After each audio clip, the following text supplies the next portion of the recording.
This is the Bottom Shot Podcast. Pulvereri is up high. They come out of turn number 4. Stutter between the turns. The fans come to their feet. It is Ted Christopher still in command. Keith Rocco right there on his back bumper. Bringing Stafford Motor Speedway's past and present together. They are side by side running for the finish line. It's a photo finish. Deep into turn number 3. He goes in deeper than most. Christopher is in trouble. It is Keith Rocco to slingshot to the bottom, and he'll take down the win. A Stafford Motor Speedway production where we will hear from the personalities from the past and present that found success on the legendary half-mile oval. The scoreboard shows goose eggs as they wait. It's Pulvereri. He wins it by inches over Richie Evans in the Spring Sizzler. Unbelievable chain of events. Now, here are your hosts, Paula Root and Kyle Rickey. Welcome back to Season 2 of the Bottom Shot Podcast here from the Stafford Motor Speedway. Kyle Rickey joined by Paula Root, and we had a great opening episode with Jack Root Jr. Got a lot of history there. Now we're going to step up our game a bit and head to eastern Massachusetts, almost to Cape Cod, to Old Blue Shop. So much history in this building, and you're going to see some of it in this show. To talk with one of the original, if not the original driver of Old Blue, and Bugsy Stevens. Yeah, it was a great time out. We headed out to the Old Blue Shop, the original location of the legendary car, and spoke with a legend of Stafford in Bugsy Stevens. Carl Berghman is the real name. Very interesting podcast episode. Had a lot of great stories. It's great that he's around still to tell all these tales, and he's a fan favorite at Stafford even to this day. Remembers a lot of them like they were yesterday. A lot of great tales from on the racetrack and off the racetrack. So let's go to the Old Blue Shop now and our conversation with Stafford legend Bugsy Stevens.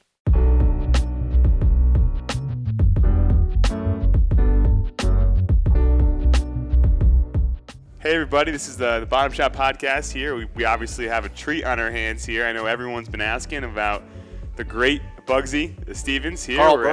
Carl Berghman, which hopefully we can get into, how the name changed here along the way. But we are at the Boehler shop here in Pre-Town, Mass. The history in this building is incredible. Yeah. It goes back to, the early 60s, I believe, or maybe even the late 50s. And Lenny Boehler's original race shop.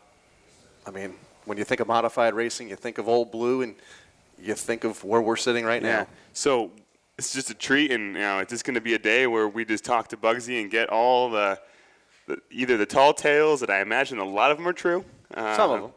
I gotta clean it up, though. So this podcast has really come about to try and just tell some stories about the good old days, as everybody likes to call it. You're still the talk of the town at Stafford, as one of the all-time fan favorites.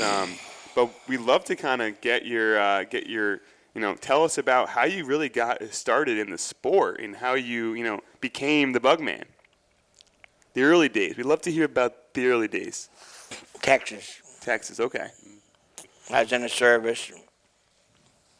Had a 49 Ford with a Chevrolet engine in it, and I went fast. I flat tow a race car with this 49 Ford with a Chevy engine in it, 329 miles to race Houston. Wow. In a hobby car. That is a long tow. Like a junk car, junk division. Jesus, didn't think nothing of it. 90 miles an hour, 89. I was with this is later, I was working for a finance company as a collector, and they gave me an El Camino. And they shipped me to Brownsville, Texas, which is on the border, nowhere. Doris and I wanted to race Corpus Christi, and I'm 1/10 of a mechanic, but I think I'm a mechanic, right? So I had my own car, and we used to drive through the King Ranch in Texas, biggest ranch in the world, I guess. One night, one afternoon, we're going. My kid couldn't have been very big because we had his bottle and everything in the back, in the cooler. I went into a valley like that, in the middle of a field, and the cold air picked me up. We took out 100 yards of fence. This is when you're going you're towing a car behind you. Yeah, you're going to the races. Yeah, race car. Never stopped. Just kept going. Never stopped. Kept on going. I'll never forget that the day I die. You're just driving along, in Texas, you go 80, 90 miles an hour. I went down in that valley and up, a little valley. It was only 100 feet wide. But had cold air going through there. Boom! Spinning around, and I don't know what that's going to happen. That was funny. What else? And so you're driving in Texas. So that's your first taste of racing? How many times? Oh, yeah, go ahead. And is it immediate success? No. Do you enjoy it immediately? I had to work at it. Yeah. And we'd race a lot of, you call them racetracks, but an old farmer would get a bulldozer, dig out a quarter mile, 1/5 of a mile. We had to go 300 miles to do this. Get a turkey for winning. Before Texas, though, didn't you get a taste of driving at Seekonk right up the road from your house? Friend of mine. Yeah. Friend of mine, Thurston Grant. Yeah, he built a cut down. Yep. Yeah. I used to help him on it. And I was all pissed off when Slim Goff was a big driver. Somebody else was driving for him. So I got my chance after they got through playing. And I went faster than them. And he wouldn't let me drive. So did you catch the bug immediately and you wanted to be a racer? Yeah. And you never looked back? If you knew my history of how I drove all my life, that's how I got my nickname. Let's talk about that. How did Carl become Bugsy? I was in the service. And let me see how this worked out. I won a couple of features at Pan Am Speedway and the CEO of Lackland Airport Base, which is a 18,000 people base, I was on a baseball team with all pro ball players. And they caught my name in the newspaper. Your real name? Real name. Okay. Sergeant Berghman. Well, he called me in. He says, you belong to the U.S. government. You don't belong. You're not supposed to be doing that. And he said, if I catch you again, I'll take a stripe from you. So I became, my best friend is Dave Stevens. He was riding with me. He had his car and I had my car. So I became Bugsy Stevens. Instead of Dave Stevens, Bugsy Stevens. So you took his name? Yeah. And he took his name, went from Dave Stevens to Dave Mitchell. That was his middle name. So. And it worked? It worked. Great. So you come back up, so you leave was it the Air Force? Yes, in the Air Force. You leave the Air Force and you come back up north. After a year down there working as a finance business, yeah. And you come back, and then do you immediately get hooked up with I started building a car within a week. In my own driveway, and Thurston stopped by, and I hadn't seen him in years. Why don't you bring that to my garage?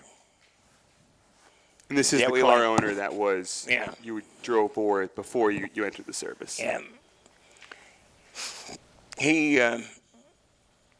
We never won a race. Matter of fact, he's in trouble right now physically, mentally. But we never won a race, and I didn't realize that, but we were always competitive, flatheads. And then an old man who was very competitive. Years before I got there, he had a guy named Don Hall driving a car, and they were champions. And this old man took a liking to me and got with Thurston. He had me drilling everything you can imagine. That car was so light. That's what we had on the floorboard. Now, old Fords had a cross member like this in the middle. I had to step on that because I couldn't step on the floor. It would fall apart? Unbelievable. No, you'd go right through it. Lithograph paper, said. Wow. Lithograph company? Yeah. That's nice and light. I never drilled so many holes in my life. And is this Len Boehler? And I started going faster and faster. And then I was an insurance investigator and adjuster. And stopped by Lenny's garage, the Boehler garage. He was down there working, and he'd run Thompson 2 weeks in a row, and hadn't qualified. And I said, "Hey, how about a shot?" We won 2 features in a row. Wow. Same car, same Thompson. At Thompson, yep. Before Lenny, though, you did find some success at Seekonk. What do you remember about that first win in June of, 1963? I don't remember. It's okay if you don't remember anything. It was a long time ago. I don't remember what happened last week. So, I've had 12 concussions. Yeah. 3 broken backs. 3 broken backs. So I'm in good shape. You are. So you get a pass on not remembering the first one. Oh, man. But I have a question. What were those cars like back then? I can't even really picture. Do you ever see Lenny's first car with me? I think I have. It was the coupe. It was off the ground, pretty high. God. No? Everybody said, "How the Christ did you run that thing?" We didn't care. I said, as long as it goes fast, we don't. That's what it is. So what was that car like? Can you describe it? Straight axle in. Everything was straight axle. No independent suspension. 1 spring across the back. 1 spring across the front. Must have been pretty stiff then. You know what I always say? Strap your balls on the dashboard and push the pedal. And so you've driven what's amazing about your career is you've really, to continue on the cars, you've driven really every type of modified car from the earliest days to the coupes, to the Vega, to the Pinto, to even almost the modern day, when everyone's got the same type of chassis. So I had Dan Gurney's Mustang at Lime Rock, and I blew that up. He told me don't run it over 6,000. I said, "How do you race it over 6,000?" you blew it up. Blew it up, went up, and drank beer with my buddies. And Tony Di Lorenzo, whose father used to be a big shot with Chevrolet or Ford, he got me to drive a Trans Am car at Lime Rock. I did good in that, but I can't remember what I did. Is there a favorite car that if you had to say, this was the car, it was the big block era or the coupe era, is there a time when you said, man, this is, in your book you say you just love to go fast, so I imagine it's those big blocks from the day, but. The fastest, best car I ever drove was the Casella 15. But Tommy Turner. Tommy Turner built one engine for me. I didn't hold my Moody. And I said, we had a practice at Stafford. And they flew him up here to go there. I said, "This is a pig, Tom. This thing," I said, "you may be one of the hot dogs down here, but this thing here is really a turd." He said, "What's the matter?" He says, I said, "Don't come up the corner. About just 100 yards before I get to the straightaway, to the corner, it starts going wacky." a good feeling, but you can't, it's too late. So I'll fix that. So he went back to Charlotte, and he explained to me what he did. He says, we build a volume for horsepower at big tracks. I got to build you one with velocity instead of volume. Whew, the fastest car I ever drove in my life. It was that's when it was a 366 limit or something. It was built right to the edge. Oh my God, that's the best engine. That's the best car I ever drove in my life. The wood chopper. Yeah. So you know how I got with the wood chopper. Lenny and I had won 3 championships, and I dialed him up, and he went out. And when he told me he didn't know if he wanted to race the next year, old man Casella, who loved me because I was a crazy bastard, says, boy, you're going to drive for me next year. I said, I can't. I'm in business with this guy. We're building a building. I said, everything's good. I said, well, boy, you're going to drive for me. I said, I can't do it. He says, what's it going to take? I can't do it. He said, well, I don't know how it worked out. But he built the rest of my building, sent all the materials up for nothing, gave me enough money to buy Lenny's share of the yard out. And from there, I don't know what the hell to tell you. The rest is history. Huh? The rest is history, I think. I think when that's people think of you, at Stafford. That's how I was at Jack. When people think of you at Stafford, I think almost everyone thinks of the 15 car. There's even an SK light car that has a tribute paint scheme to that car at the track now. It's beautiful.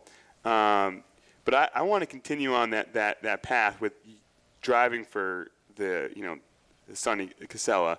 You also won a dirt championship at Stafford. The last year and it was dirt. What the heck was that place like as dirt? Because it's pretty screwed up as it is now. What was the line? How did it drive? I can't even picture it. I grew up in the backwoods here, up and down, around, dirt roads. Mm-hmm. It's a natural. So you was just a natural fit for you. And I never won a feature on dirt. But you won the title. Won a championship. Me and Detroit tried to dump me the last race, and he got me over the berm, but they pulled me off, and somehow I beat him for the Still championship. won it. By a couple of points. Who were some of the drivers on the dirt then? Oh, all New York guys. New York guys. Yeah, Pete Corey, one-legged Pete, Billy Wimble. Wait, did he really only have one leg? Yeah, one leg. Really? Yeah. I didn't know He's that. a great driver. But Maynard Ferret, driver that you beat for the championship. Yeah, he was a fair driver. Yep. And so what was this is Booker T. Jones. Booker T, yeah. My good friend. Was he as crazy as you? That's what I've heard. Not quite. Bugsy, how come you can go around that first turn so fast? I want to follow you. Okay, this is warming up. I says, when I lift, you lift. You stay right beside me. When I lift, you lift. When in about the second or third lap, he's out there, and I feathered, didn't lift all the way, So he didn't hear that, but he's starting to pedal. Splattered off that wall like you've ever seen. Oh, my God. Did he? God damn, I never heard you lift. I said, I didn't lift. I just feathered, I said. Oh, my God. And so when Stafford was paved, was there any similarities at all between how you drive it, or was it just you show up and you figure it out? Was it totally different? Yeah, no. There's so much difference between dirt and asphalt. If I had a racetrack, I'd have a dirt. Same. I don't have that option, though. I think I'm kind of stuck with the one I got. Yeah. See what they did to Albany, Saratoga? Yeah? Put the dirt on, 3 or 4 feet of dirt. Saves a lot of cars. And they can't get any more people in there. Yeah. It's a better show. Yeah. In the We wrecks have to aren't be as so exact big. Yeah. to be on top of asphalt. I mean, there's so many factors that make you go fast. And you can overcome that with dirt. Right. You can make a mistake. So Stafford got paved, and the story goes in the book, your book here, which is excellent, that you figured out the line by looking at an aerial picture of it. And you had a bottom shot pass, which is also the name of our podcast, is called the Bottom Shot Podcast. And no one else drove Stafford in that line. Do you have any memories of how you figured that out? Natural. Naturally, you just knew it. Natural. If I had to think, I'd be in trouble. And so you had him covered there for a while because you'd have that bottom shot move. I guess. You think so? I've heard that 1,000 times. Yeah.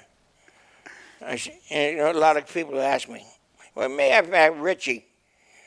When we first, he couldn't catch me down at Stafford. He says, let's go. I want to follow you. I screwed up. On purpose. I showed him how I went around. Right. I never should have. Oh, you shouldn't Somebody have. beat me the next week. He figured it out, too. Yeah.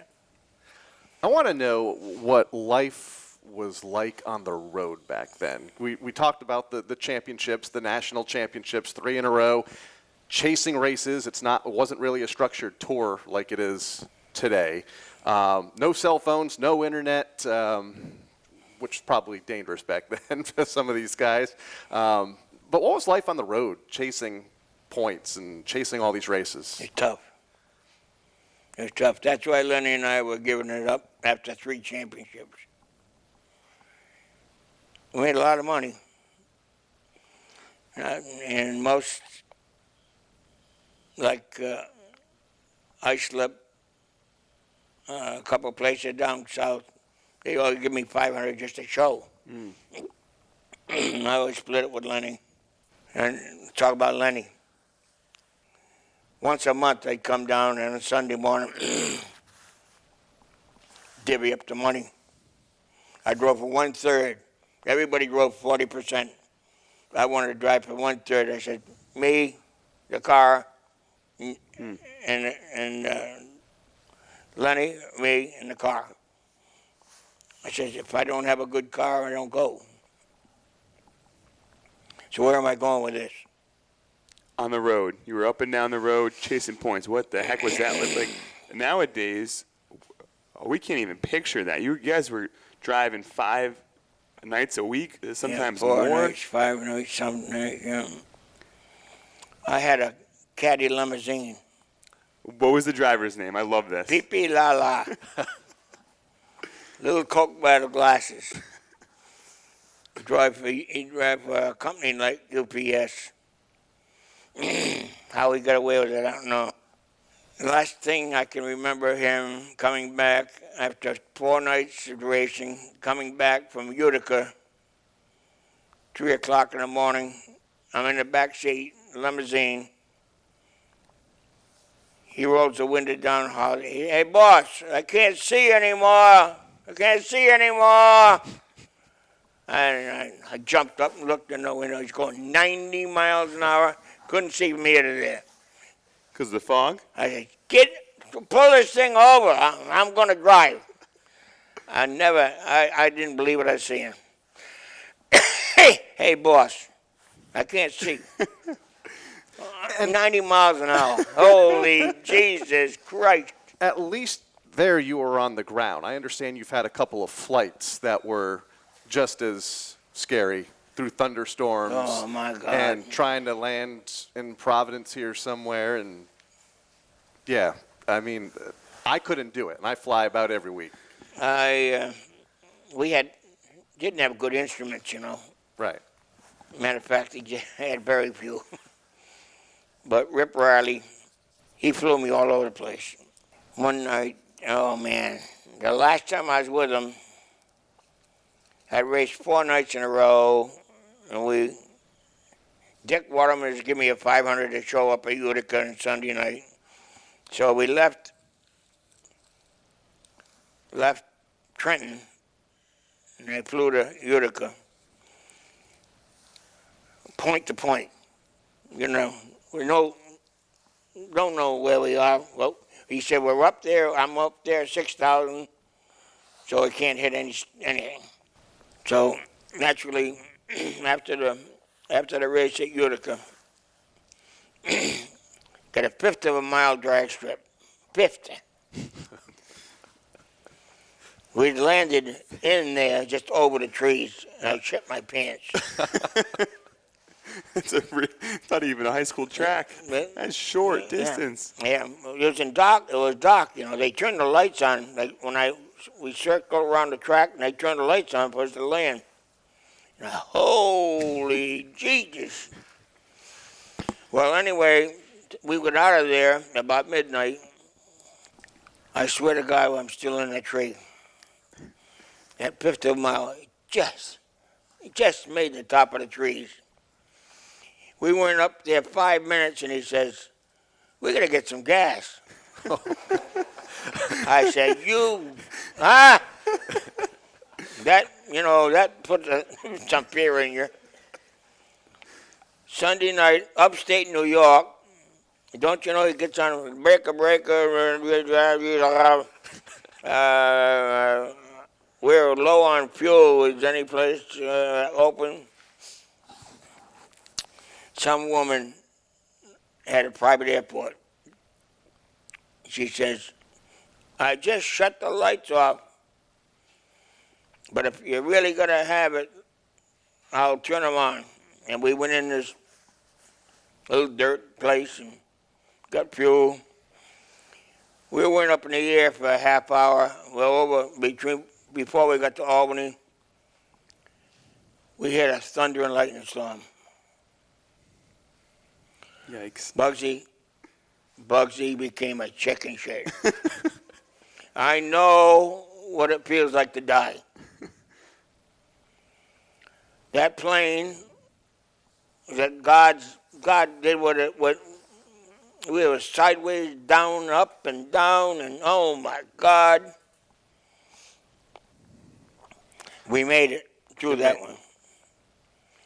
And then we went from point to point to Albany, and then someplace in Connecticut. And we get around Rhode Island. He says, I'm going to drop down, see if we can see anything, He did. We rode around, and I saw a bunch of lights. Tasker Ford always kept their lights on in 44. Let's go down and see if that's Tasker. Couple 100 feet up, right down, Tasker. Follow this from me to Taunton. Get to Taunton. No lights on the field. One red light. I says, I think I know this airport. I says, you better. He says, we went around a couple times, and he cut it right down. I got out and kissed the ground, lay there for 10 minutes. I never thought I'd live again that day. Did you fly again? I mean, I don't know if I would be able to fly again after that. Can't remember. Wow. I love flying. But I just lost two buddies. Mike Stepanek and I were very, very tight. We had a mutual admiration. I said, you're the king, baby. You're 9-time. I said, I'm only 3-time. And he was helping somebody else. Yeah. But that one he built, he was so technical, had every instrument in it, and the 2 bucket seats, and a couple of pipes. Engine over your head, gas tank over your head, like a bird. You feel like a bird up there. We have a good. We went all over. Yeah, there's a great video of you two flying on the web, and it's awesome. Just you guys are having a ball. It's cool. Oh man. So I want to jump back a bit too now. So everyone talks about the Pintos and coming in and kind of how it changed the whole game of the sport. Kind of, talk us through that time in racing at Stafford, Thompson, all these tracks where the cars just so drastically changed, and everyone was so competitive. And what was it like then? And how did did the driver have to adjust to the change in the cars? And kind of talk to us about that time. You're putting the pressure to me. There's no pressure. If you want to talk to me about your coffee this morning, too, that works too.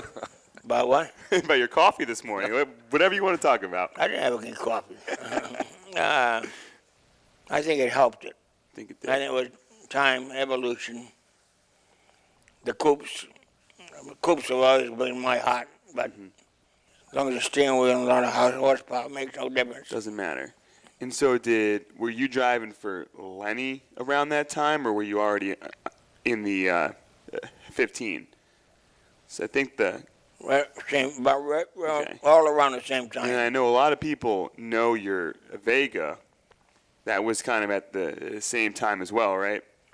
I wasn't around with Lenny and Vega. No, the 15. Yeah. Yeah. So what was, who were some of the drivers that you were, up against in the early 70s, the late 60s? You name it. Everybody, right? Yeah. Money talks and bullshit walks. Whoever had the more money. Like Richie had a trucking company with him. Cookie had a trucking company. Bugsy had Lenny and Bugsy. So it was the sponsors were coming in, you're saying? Money talks. Yeah. It always does.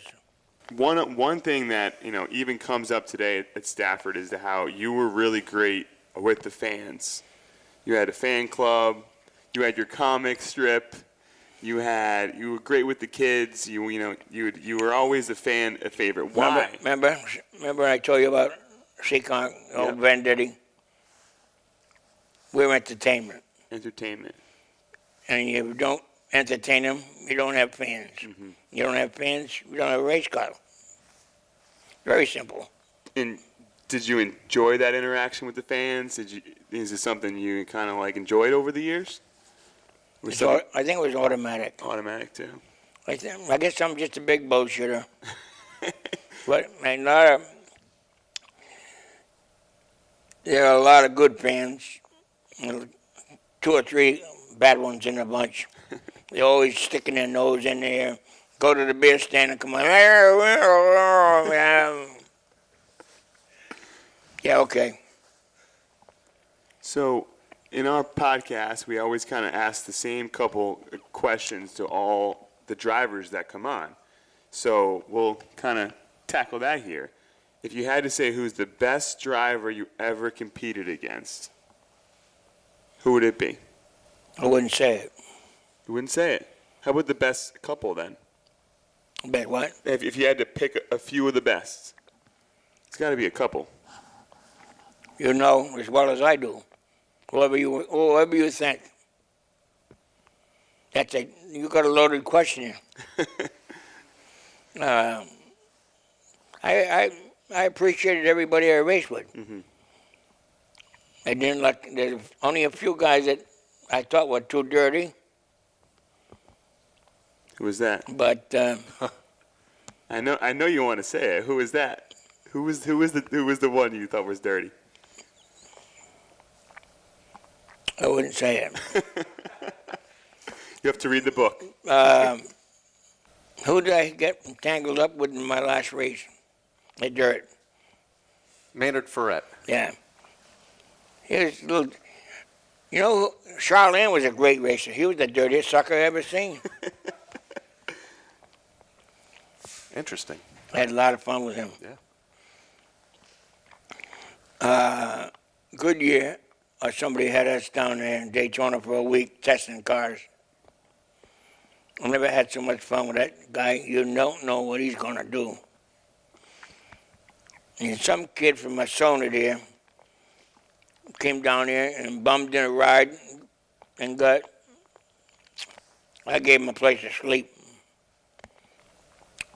We went to Max Bar for a sandwich. And this kid was mooching off everybody, right? Kid goes to the bathroom. Weenie had a cigar that long. 2 days of spit in it. Put it in a ham sandwich. Kid ate it and said, God damn, it was pretty tasty. I still cry about that. If you ever saw it, you'd vomit. Another question that we give to every driver is, what was your favorite track? And I imagine you're going to say you liked them all, but if you had to pick one. Thompson. And why is that? I just like Thompson. The speed. Go fast. Yeah, the speed. And they got a nice bank. Yeah. If Stafford had banks, that would be a better. But I did well at Stafford. 72 races. You did. So you're fourth all time on the win list still. I don't know if you knew that. You just got passed by Keith Rocco. Yeah. Who's a pretty good all shooter. in modifieds? No. He has all of them in an SK or a modified. He's a pretty good shoe. Yes, he is.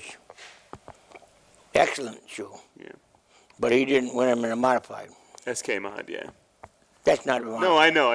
He didn't do it in the big boys. But the little boys. Jack changed that to the SK division because we were making too much money. They want to cut the price down. So we make SKs. He's smart. Jack talked and I quite a bit. I don't know why the promoters like me, but I know why. They all call me at night. I remember Vendetti calling me at 2 o'clock in the morning. You got to slow it down. You got to make a race out of it. Do you realize the Romans sat on granite or in big coliseums and watched horses with carriages race, and they were close, but made no difference as long as they were close. He says, you got to do the same thing. Wow. He was comparing. That's how he thought. Very smart old man. Every promoter used to pay me. Not every. Stafford never did. Just to show me the show. Well, yeah, I was going to show up there anyway. Yeah. But I paid. The roots are cheap anyways. That's why you're rich. The promoters paid you to show up for a bunch of tracks. The most amazing one, I ran over here to Lake Road. That was Lundy's it was my own car. Piece of shit. Just to help Dan Missouri win. I came in third, I got a turkey. Never forget that as long as I live. Just up the road here in Lakeville. Yeah. What were some of the other tracks that are gone now that a lot of us didn't even get a chance to experience? What was it like at a Norwood? I've been told the place was packed every week because it was just up the road from Boston, and that was a great track. Yeah. I left Seekonk. Lundy and I left Seekonk. We went to NASCAR, Norwood. Bill Slater was the big shot. He didn't like me. We blew them off like hot water.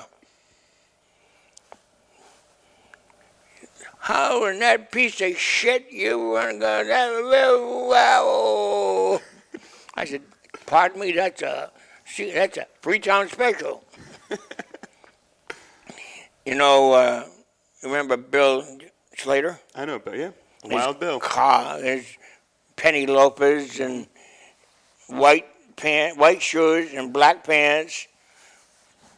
Dapper Dan. Well, you'd love to knock that guy off, right? He was a good guy. Yeah. But he became jealous of me because his wife was fooling around with him. It's Wild Bill, right? He had his harem. When you're on top, they're all after you, buddy. Let's start to wind this down by talking about why'd you quit? Why'd you get out of After 4 guys. In 1987. 4 guys got killed. Yep. I couldn't, your subconscious mind, you think you're going good. 2 or 3 of my friends, real close friends, you're not the same. Richie really took it. But before Mike came along, I was at Martinsville. Charlie J went into that first turn and man, he splattered off that wall like you never saw. I was the first car they stopped to watch him, cut him out. Jeez. Blood coming from everywhere. Then they hung him, they carrying him across the road. How was Corky Cookman? Just regular race. I was on the outside of him. I see his right front go down, all sparks. Snapped his neck. The best one I've had, it's not the best one, but that one, this crash here, that one, Right here. yeah, that crash there was, I should have been dead. But one night, I'm leaving in Lenny's Primer car. I mean, it looked just like it was a Prime. I was over half a lap ahead, and I blew a right front going into 3. Sandbanks then for there was no fence. Yep. Sandbanks. Over the sandbanks, end over end, ass into the front grill of a car in the parking lot. And I watched the fucking race go on for 2 laps before they knew that I was out of the race. Is it Thompson? Yeah. Wow. They had bad lights then, Right. Oh, yeah. I said, look at this. I'm up here watching the race, and I was leading the goddamn thing. Did you really give the flag man a chicken in a bag? Is that true? No. No, it's not true. I had it in my hand. At Westboro. Okay. I drove out there. I said, come in here. I got to show you something. I gave him the chicken. And they took off like it was a rooster. They took off. They chased that sucker for an hour. You give it to the flag man? Crying laugh, yeah. Oh, I was crying. Everybody's going nuts. Chasing a rooster. You ever seen a cockfight? No. Yeah, I got a friend that raises them. He goes down south every weekend or every other. They bet on them babies like you never seen.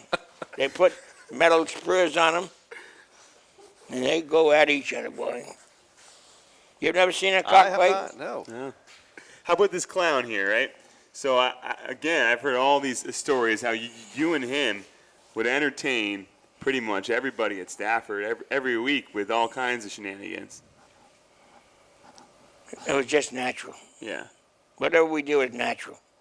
He always said, don't hurt me. He always said that. He did? He didn't trust you? Well, I'd come up and put the right front wheel on right against.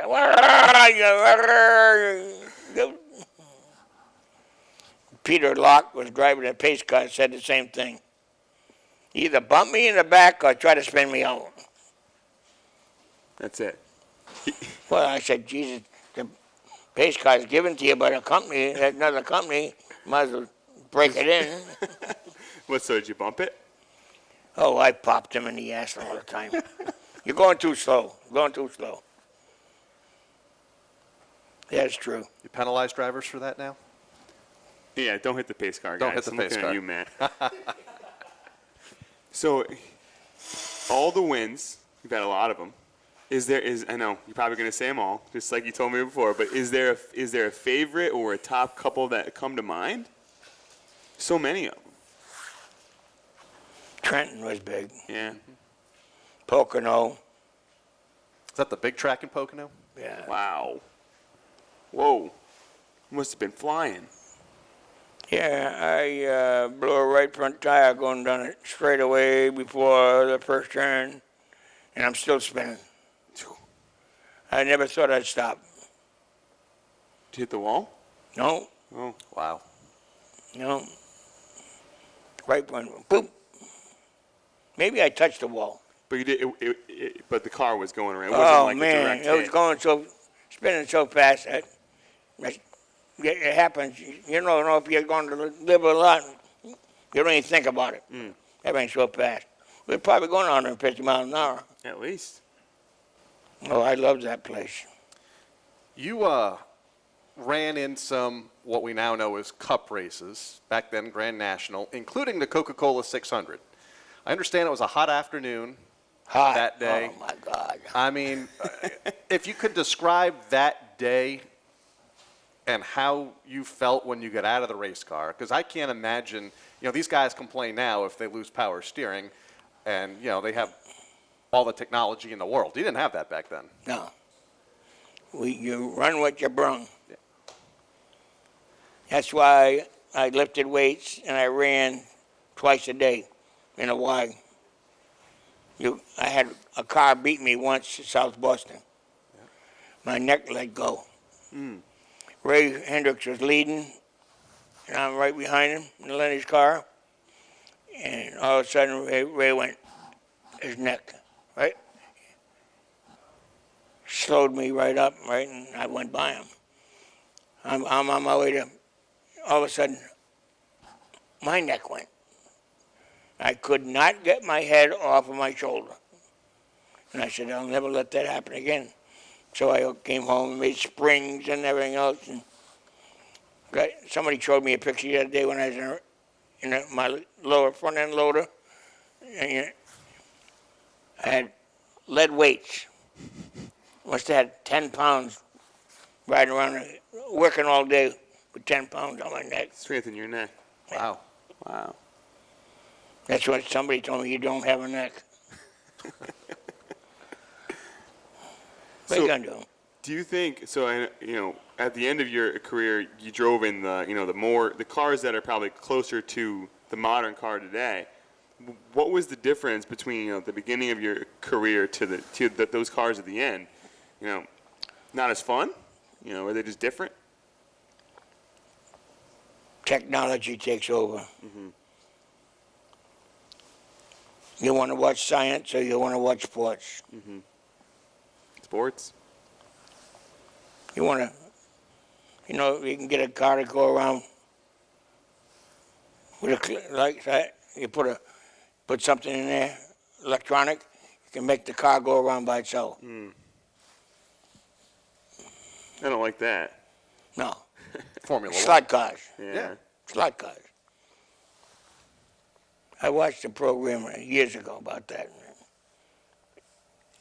You want to watch? It's people. If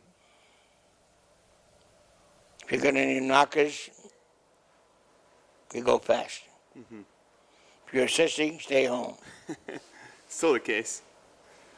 What do you think of today's sport in general? Bunch of lucky guys, spoiled brats. Yeah. If you don't have money, you don't go fast. How about Kyle Larson going with Hendrick? Yeah, that's something. That's going to be good. Yeah, he can drive. Yeah, kid can drive. Yeah. Yeah, I'd love to hear some more about some Stafford stories. You got any good stories from Stafford?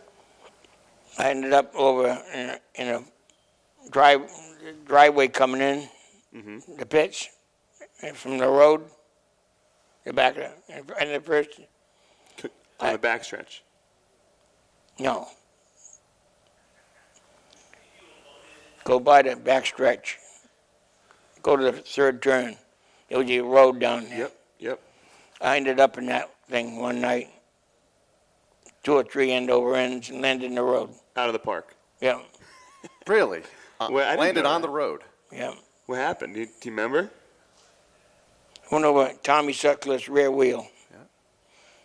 You know, brum, brum, brum, brum, brum. Yeah, and then I watched the race for a little bit. Then if you get out way ahead like that, they're watching a race back there. You get way ahead like that, you get in trouble.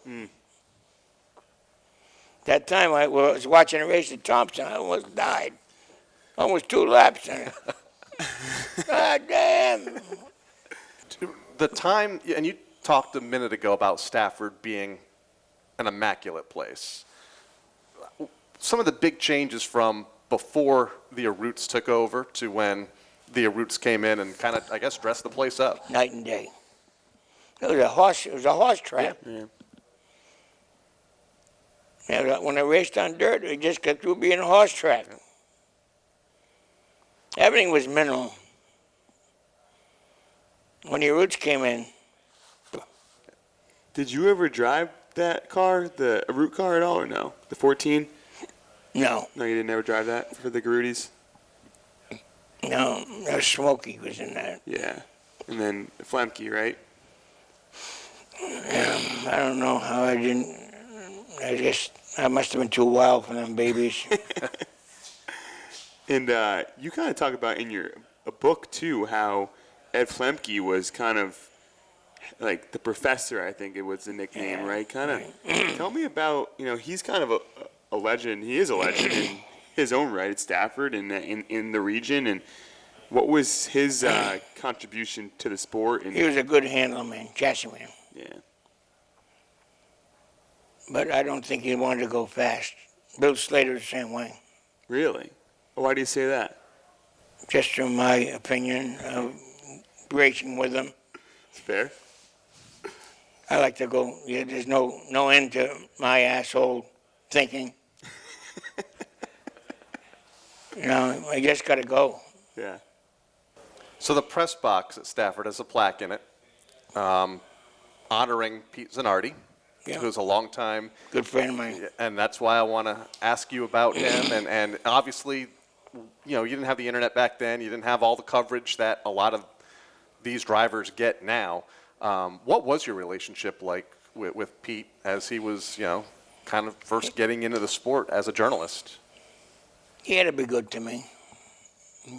He's skinny guinea. I said, you married a Swede, that's the only good thing about you. He, very serious guy. And I still do. I haven't talked to him in 6 months. But we're good friends. I think he's the best scribe around. Yeah. He kind of backed right off the last few years. And I think somebody at Stafford burned him or something. But I'm not sure about that. But I think he walked away from Stafford for some reason. Somebody did something. I can't remember now. Is there ever a time where you look back on it and you say, I miss it? Or is that, or you did enough and you're like, you're That's about the size right now. yeah, 5 years ago, yes. Not now. yeah, I'm hurting too much. yeah. Both of my shoulders are killing me. Back's hurting me. Now I've got a new problem. Oh, boy. Incontinence. You call me a pisser, you are right.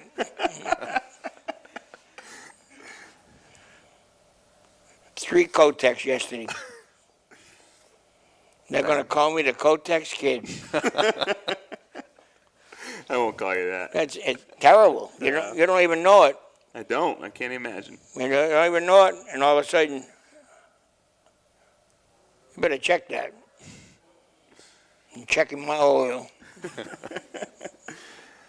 Yeah, well, this was great, man. We really appreciate it. Anything else you want to tell all your fans out there? What is your position at the track?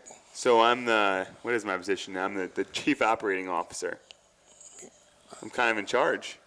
Me and my brother, and well, my mom. I thought Jackie was the president. No, Jackie hasn't been involved in probably at least 10 years or Okay. so, 15 years. Yeah, he's kind of been out for a while. He's around, but my dad's been in charge for a long time now, probably since the early 90s.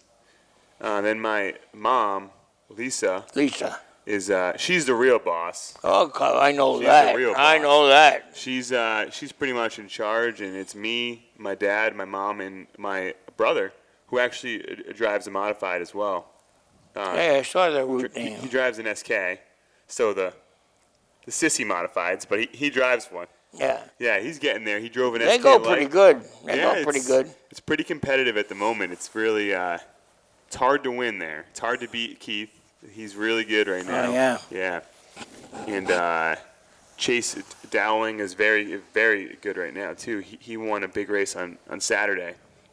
You know what I always said? I'm only as good as my mechanics. Yep. That's actually that brings up a good point. You talk about in your book how you weren't ace mechanic by any means. Yeah. But you had ace mechanics. Yeah. What do you think is the importance of the driver being involved in the setup, in the mechanics of the car? Do you think it's super important? So you think it's an advantage for those guys? Yeah. Who were some of the guys? I was just a natural jerk, that's all. Who were some of the guys in your time that were both mechanics and drivers that excelled? Freddie Asaro. Freddie Asaro. I don't know. Sal D. Sal D. Sal D. He was a mechanic too? No, No. he's a driver. He was, yeah. Coke bottle glasses. His brother was a super mechanic. Yeah. We tangled a few times, but we got that straightened out quick. Play my game, your game, I'll play your game. And you'll never know what happened. Reminds me of a time I'm going into Boston Garden. I always had 4 season tickets for years. Rainy day, drinking beer, 6-pack. This son of a bitch cut me off over near the tanks in Dorchester before we get into Boston. Oh, yeah. I said, watch this. I get up beside him, put the nose right up against his quarter panel. Boom! He's still spinning. He's still spinning in the rain. And traffic going, yow, yow, yow. Here's the guy. Never knew it hit him. Never knew it hit him. I didn't bump him. I just, gone. Gone. Oh, yeah, it was one of my prouder moments. And another time, this little monkey, George Bernardino, he's son-in-law to one of my friends who's dead. He finally hooked to a ride. There are 2 old men in my town. Good old farts, never went out of town. I brought them to every Patriots game, every hockey game, but Zippo. But now, the son-in-law, George Bernardino, he wants a ride. We're going same place. We're on the Southeast Expressway, and I'm drinking beer, raising the hell. Somebody tickled my neck. All of a sudden, I see in the mirror his shoe was there. I took the fucking shoe out the window. He had a freezing cold. He had to go to Boston Garden. 1 foot on, and 1 shoe on. Unbelievable. I was pretty proud of that. Everybody hated that guy. Oh, yeah, this has been amazing. Is there anything you want to tell all the fans out there that still love you? Go to Stafford, spend your money. I appreciate that one. Yeah. What is it to get in over there? $20. 20. What is it at Seacock? I have no idea. I'm not sure. poor Seekonk didn't even get a chance. They were closed the whole year this year. They didn't do a single race. I feel so bad for them.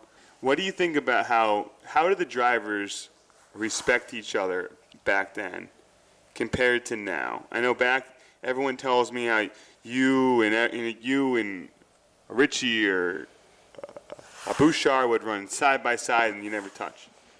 How is that compared to now?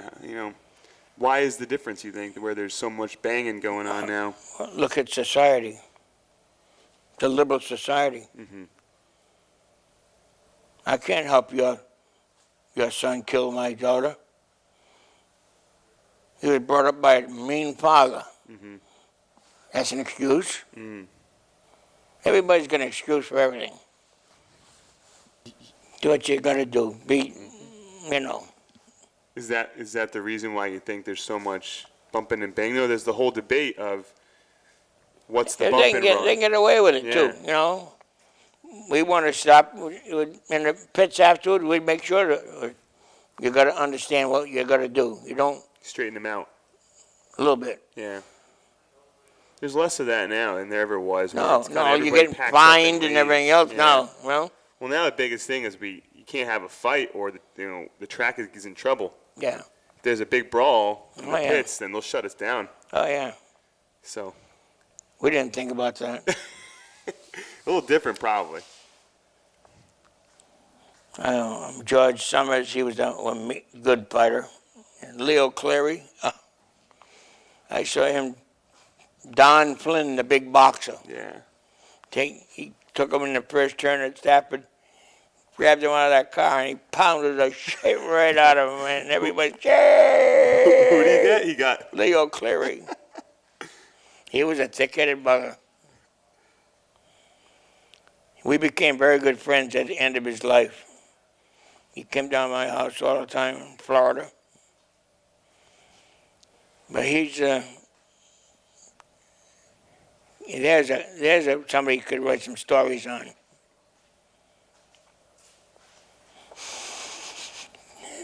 I can't say that. I can't tell you the good ones. He's got stories that I couldn't tell you. I'll tell you. So it's been great. I think it'd be good to have Lew to come on for a minute, and we can kind of talk about the book. Okay. No, we'll keep you on as well, and kind of maybe spend a minute or two talking about the Boehler book and kind of what There's a lot of great between the Boehler book and the Bugsy book. It's really great to get the history down and I read 2 pages of the Boehler book, and my son's got it. I haven't got it back yet. It's very good. That's not acceptable. You don't have to do your hair. They're not on camera. Oh no, you're the drill sergeant, and I was scared. So this is what happens when you go to Harvard. Stop it, Bugsy. I'm very sensitive. So as we talked about here is a great new book out by Lew Boyd, The Soul of a Modified. And Lew, I'd love to kind of get some comments about the book and kind of what when you got all the tall tales down from the crazy guy over here, and kind of how the book come together, and tell us a little bit about it. Well, it was actually a fun project to do, and Michael Boehler was very much responsible, because just after Christmas of last year, I got a call, and he said, "Hey, Lew, isn't it about time to do a book about my dad and Bugsy and Freddie and all the guys who drove for him?" And I got to thinking about that, and I said, my God, if there's ever a story that exemplifies the development of the modifieds, it would be a book about Old Blue.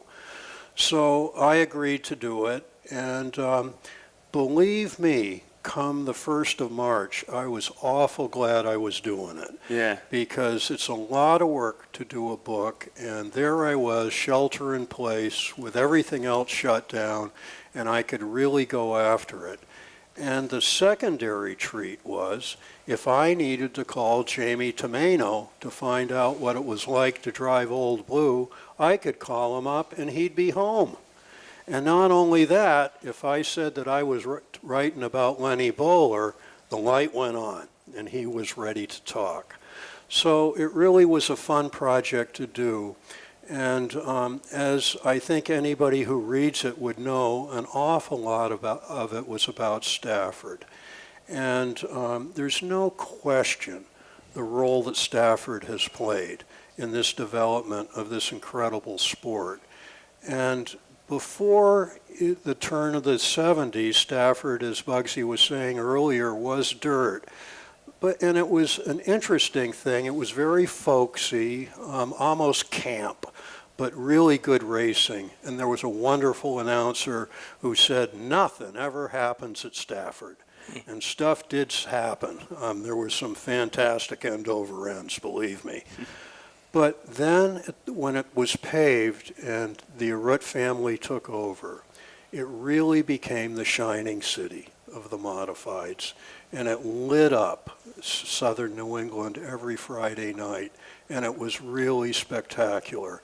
And I just hope that the books that we're doing, like Bugsy, like The Soul of the Modified, are capturing a little bit of that, because we can take one thing to the bank: it will never happen again. Yeah. No, and all these books are available at StaffordSpeedway.com/books. A lot of great material for a great Christmas gift. Amazing stories. Bugsy's book is in his first-person accounts of all the tall tales that are true. And they're excellent books. They make a great gift. Again, StaffordSpeedway.com/books. And we appreciate you bringing the Bugman down for us and organizing all this. It's been a real treat. We all enjoyed it, and I know all the fans of Stafford are going to be really appreciative of you coming on the show and telling some stories. You are still the number. You're the fan favorite. You got a lot to take out of it too, right? Yeah. Wait, a lot to take out of what? That conversation. Yeah, loads, man. I appreciate it, all of it.